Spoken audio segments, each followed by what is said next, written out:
Hi everybody, I'm Dave from Amor Style Astrology, here today to talk about the Dark Moon Lilith. So if anybody here has done any research on the Dark Moon Lilith, you're going to find that there's a lot of confusion online about it. And I wanted to state an opinion about this, and that's what this video is all about. You'll also find this in relations to an article that I just wrote for the website. So this is the visual, or the visual version rather than the intellectual written version. So the first thing I want to point out to anybody that's looking at this is that this is not about the asteroid Lilith, which is 1181, if you've gone and done any research for that. And it's also not about the apogee of the moon, which is a mathematical point that's calculated in the ellipse between the Earth and the moon that people have called Lilith. No, this is the Dark Moon Lilith. So the whole point of this, the whole point of this video is to explain a little bit of research that I did with regards to this and a conclusion that I came to with it. So many of you know that my take on astrology is that it's really a consciousness study. Astrology and consciousness are related. And the way that I've always seen this and the way that I look at the world of astrology is that the human mind has the ability to create things. There's that manifestation law where you think of something, you visualize it, it manifests in the world. Well, that particular activity happens in the conscious mind. But there's this huge realm of the subconscious, which touches into tarot cards. If anybody wants a tarot card, let me know. Tarot card reading, let me know. But there's that whole subconscious side of things that will go off and fulfill things for the human that desires something. So astrology to me becomes this interaction between what humans want and what humans experience, so that we categorize people into 12 different sun signs, and we start to see those 12 different sun signs acting out in the people that happen to be from those areas. Or the universe has conspired together to help create this and make it happen for us. So that if you're aware of what astrology brings in, you're aware of how it's unfolding. To those who don't look at astrology, have no idea, they don't pay attention, they don't care, it's all a bunch of BS to them. But we're talking about the Dark Moon Lilith here. So in my research, I'm thinking, okay, so I have an astrology program that many of you have already seen. I'm loading it up here in the background, and I'll adjust it for the screen. I'll show you here for just a second. So basically, I have the planets laid out, and I did this for Mom, who's Mahala. mahalasastrology.com, and what she wanted was the layout of the planets. And so you can see the layout of the planets across the top here. And what we want to be able to do is you want to be able to move them and adjust them to where they might be at some particular point in the future or in the past. And if you notice right in the center of the screen in Virgo, we have the 0 with a circle through it. This here is the symbol for the Dark Moon Lilith. And so what my research was I wanted to go look at this. So putting the map aside, what I did was I went online and I searched around saying, okay, so where can I get the ephemeris? The information that tells me where, in what sign, what degree, what minute, what second is this planet in?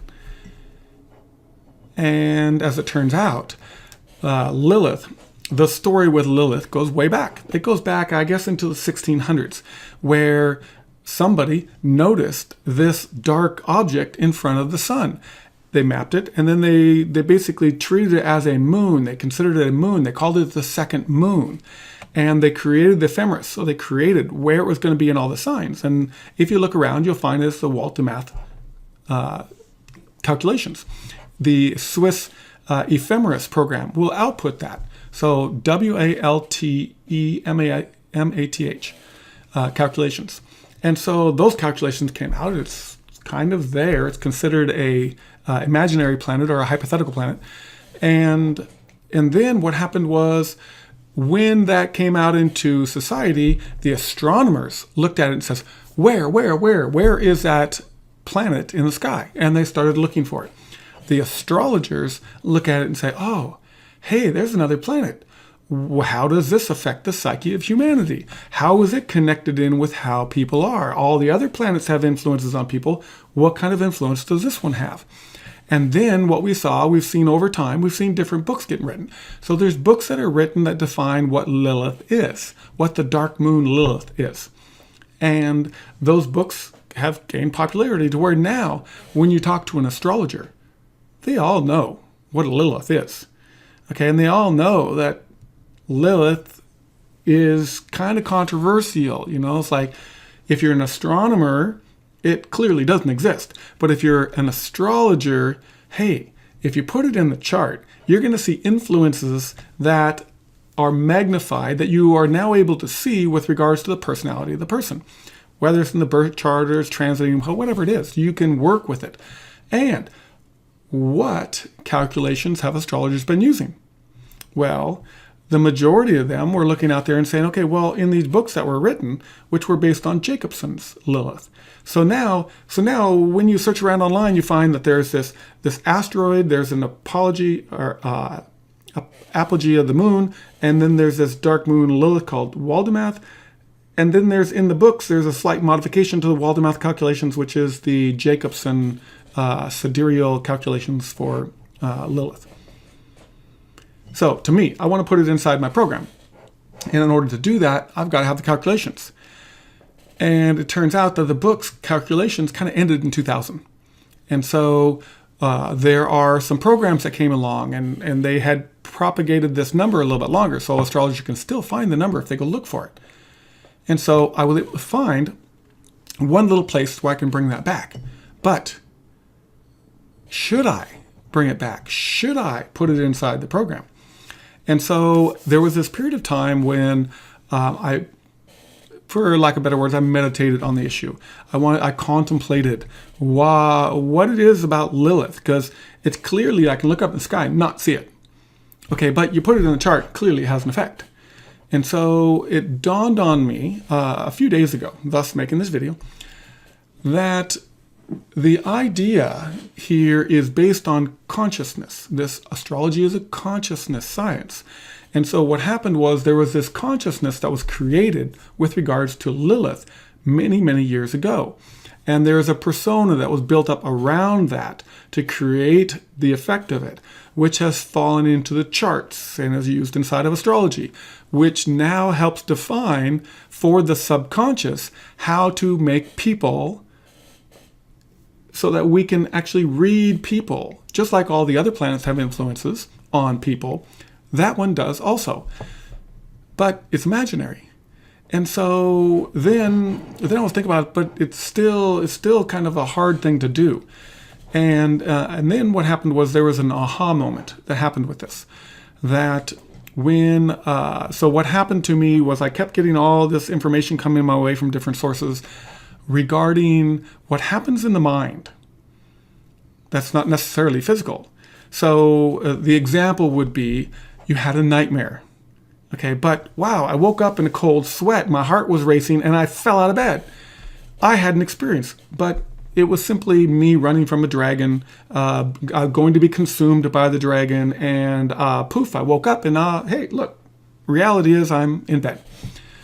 And so there's this disconnect between what happens in the mind and what happens in the physical, two distinctly different areas. And so when you look at Lilith, well, Lilith, the Dark Moon Lilith, is really, in the best essence of it all, a figment of the imagination.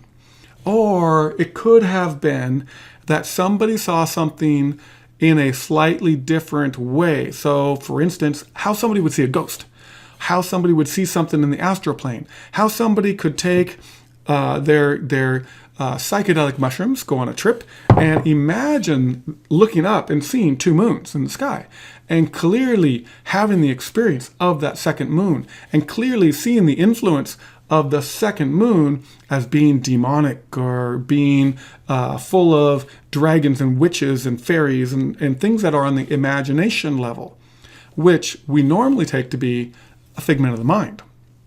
So then as I researched around and find out how all the different astrologers have defined the meaning of the Dark Moon Lilith, I got to see this underlying theme that was unfolding, which was, it was this realm of the astral plane. It was the realm of imagination. It kind of defined that space that people talk about when they go on an ayahuasca journey, or if they're on LSD, or if they're on psychedelic mushrooms, or if you were in a state of mind to write The Lord of the Rings, or to write a Harry Potter, series of books. Something that was outside of the physical, but you had to use your imagination, or you had to be open to those energies so that you could see what was transpiring in that space. And so, having practiced consciousness science for many, many years, there's this whole realm that exists outside of the physical, which the simplest way to think about that is to close your eyes, think about yourself being on a beach somewhere in your favorite location, and in a short period of time, you can actually feel yourself there. Your awareness is there. You're hearing the waves, you're hearing the sounds, you're feeling the wind blow by, even though your physical body is sitting in the chair in the room. Awareness can go to where you want it to go to. Okay, and so this whole Dark Moon Lilith thing comes around, and it's like, it dawned on me that as much as every astronomer wants to say this moon doesn't exist, when you look at the astrologers can say the effect is there. The calculations are there. Let's use this. And then when I think about my imagination, when I think about how I see things, I'm not necessarily scared by the dragons that chase me in my dreams, or the encounters that I have, or the things and places that I go there. It's just a different part of reality. It's a different part of my human experience. I can go there in that dream, and I can have the experience that becomes a memory in my life. It's just as real to me as any other event that I would do. It's just a different way of getting there. The Dark Moon Lilith represents that particular space. And so go out and look at it. This is just a simple video to show you that, or to present to you that there's this whole space about the Dark Moon Lilith that's not about being demonic and all. It's simply disconnected from the physical, and it exists there in more of an imagination state. It exists in this realm of where people make things up. Or it is that realm of the child that has an imaginary friend. And you see the interactions between the child and the imaginary friend, and you can't say that the child, is not having a genuine experience with their imaginary friend. Even though we can't see the imaginary friend, it doesn't mean that exchange is not going on. Okay, we see it. It's happening, even though we don't see the imaginary person. Anyway, I would love to hear your feedback on this. I'd love to see your comments on it. If you want to talk about the Dark Moon Lilith, I'm sure that I'll be writing more about it in the future. If you'd like, visit my website, and I will let you know when I post articles. I don't post them very often, but I do post up things about the energies that are coming our way and, insights like this. Anyway, I hope you have a great day.